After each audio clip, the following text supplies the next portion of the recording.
Hi, welcome to Mahalakshmi tailoring and fashion academy. இன்றைக்கி நம்ம ஆரி கிளாஸில் என்ன பார்க்க போகிறோம் அப்படின்னு பார்த்தீங்கன்னா, மிரர் ஒர்க் தான் பார்க்க போகிறோம். ஸோ மிரர் ஒர்க்கில் டைமண்ட் ஷேப்பில் வந்து பாராஞ்சோம். இது வந்துட்டு பார்த்திங்கன்னா சர்க்கிள் ஷேப்பில் தான் நம்ம போட போகிறோம். இது வந்துட்டு ஜெரி த்ரெட் இல்லைன்னா வந்துட்டு சில்க் த்ரெட்டில் கூட நீங்கள் யூஸ் பண்ணிக்கலாம். ஃபஸ்ட் நான் மிரர் வந்துட்டு பிளாஸ்டிக் மேலே தான் எடுத்துருக்கேன். அதை வந்துட்டு பேஸ்ட் பண்ணிட்டேன். ஸோ க்ளூ போட்டு ஒட்டினதுக்கப்புறம் பார்த்தீங்க அப்படின்னா வந்துட்டு நான் வந்துட்டு ஒரு லாக் ஸ்டிச் போடுறேன். ஓகேங்களா, எடுத்தோடனே வந்துட்டு ஒரு லாக் ஸ்டிச் போடுறோம். லாக் ஸ்டிச் போட்டு கிராஸாக வந்துட்டு பார்த்திங்கன்னா ஒரு செயின் ஸ்டிச் போட்டு பக்கத்துலேயே மேலே, ஓகேங்களா, மேலே பக்கத்துலேயே வந்துட்டு ஒரு லாக் ஸ்டிச் போடுறேன். மறுபடியும் அகைன் என்ன பண்ணுறேன்னா கீழே கொண்டு வரேன். நான் போட்ட ஸ்டிச்சஸ்க்கு மேலே வந்துட்டு ஒரு செயின் ஸ்டிச்சஸ் அண்டு ஒரு லாக் ஸ்டிச்சஸ் போடுறேன். மறுபடியும் அகைன் நான் மேலே கொண்டு போகிறேன். மேலே கொண்டு போயிட்டு நான் போட்ட ஸ்டிச்சஸ்க்கு மேலே கொண்டு போயிட்டு ஒரு லாக் ஸ்டிச் போடுறேன். எகைன் ஒரு செயின் ஸ்டிச் போட்டு எகைன் ஒரு லாக் ஸ்டிச் போடுறேன்.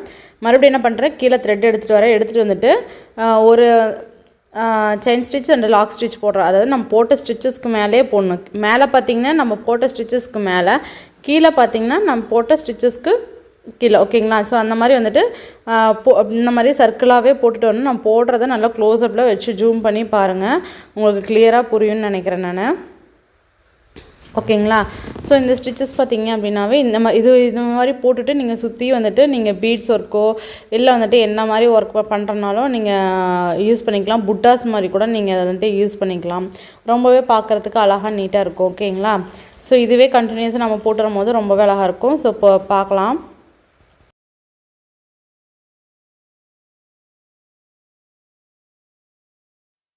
ஸோ ஃபஸ்ட்டு உங்களுக்கு போட்டது வந்துட்டு கிளியரன்ஸாக தெரியல அப்படின்னா வீடியோ கொஞ்சம் ஜூம் பண்ணி பாருங்கள். நான் ஜூமில் தான் வச்சு எடுத்திருக்கேன். பட் கொஞ்சம் ஜூம் பண்ணி பாருங்கள், உங்களுக்கே தெரியும். நீங்கள் போடும்போது பார்த்திங்கன்னா ரவுண்ட் ஷேப்பில் வந்துடும்.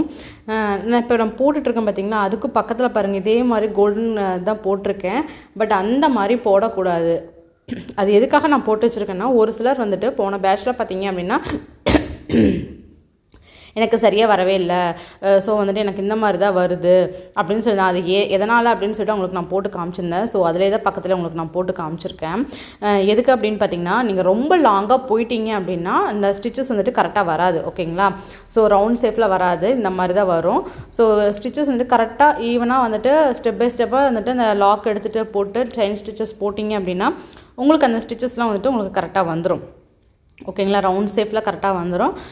நீங்கள் இதுக்கு முடிச்சதுக்கப்புறம் பார்த்தீங்க அப்படின்னா வந்துட்டு ஃபினிஷிங் பார்க்கறதுக்கு ரொம்பவே அழகாக இருக்கும். ஏன்னா வந்துட்டு நம்ம போடுறது என்ன அப்படின்னு பார்த்திங்கன்னா சில்வர் த்ரெட்டில் தான் நம்ம போடுறோம். பார்க்குறதுக்கு ரொம்பவே அழகாக இருக்கும். இதுலேயும் நீங்கள் வந்துட்டு இதில் ஒர்க் பண்ணி பார்க்கலாம். ஜர்தோசி கூட நீங்கள் இதில் வந்துட்டு ஒர்க் பண்ணி பார்க்கலாம். ஓகேங்களா. ஸோ நீங்களும் வந்துட்டு இதுவும் போடுறது இல்லாமல் நீங்கள் ஜர்தோசியில் உங்களுக்கு என்னென்ன டிசைன்ஸ் தோணுதோ அதெல்லாம் போட்டு நீங்கள் அனுப்பலாம். ஓகேங்களா. ஸோ இதை ஃபுல்லாக ஃபினிஷிங் பண்ணி பார்க்கலாம் எப்படி இருக்குது அப்படின்ட்டு. ஓகேங்களா.